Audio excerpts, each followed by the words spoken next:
Today's chicken soup for the pet lover's soul is titled Friends. 21 years ago, my husband gave me Sam, an 8-week-old schnauzer, to help ease the loss of our daughter, who was stillborn. Sam and I developed a very special bond over the next 14 years. It seemed nothing that happened could ever change that. At one point, my husband and I decided to relocate from our New York apartment to a new home in New Jersey. After we were there a while, our neighbor, whose cat had recently had kittens, asked us if we would like one. We were a little apprehensive about Sam's jealousy and how he would handle his turf being invaded, but we decided to risk it and agreed to take a kitten. We picked a little gray, playful ball of fur. It was like having a roadrunner in the house. She raced around chasing imaginary mice and squirrels and vaulted from table to chair in the blink of an eye, so we named her Lightning.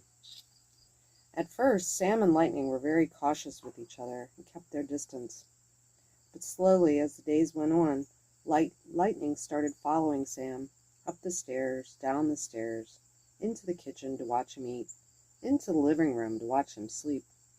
As time passed, they became inseparable. When they slept, it was always together. When they ate, it was always next to each other. When I played with one, the other joined in. If Sam barked at something, Lightning ran to see what it was.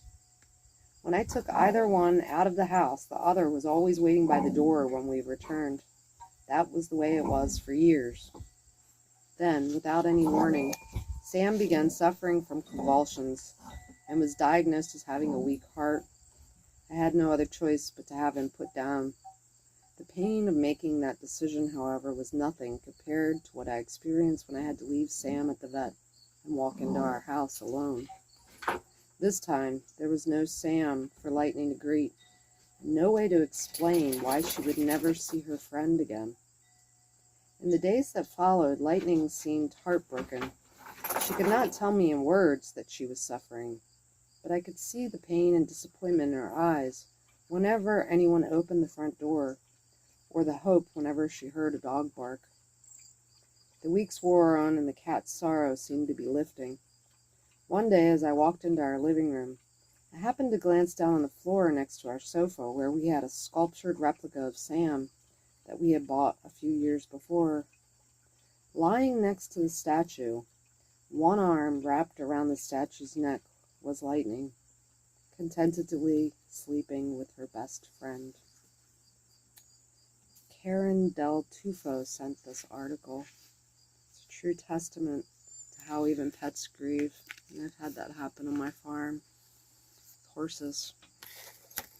It's a sad thing to witness, and it makes you understand that animals do have emotions.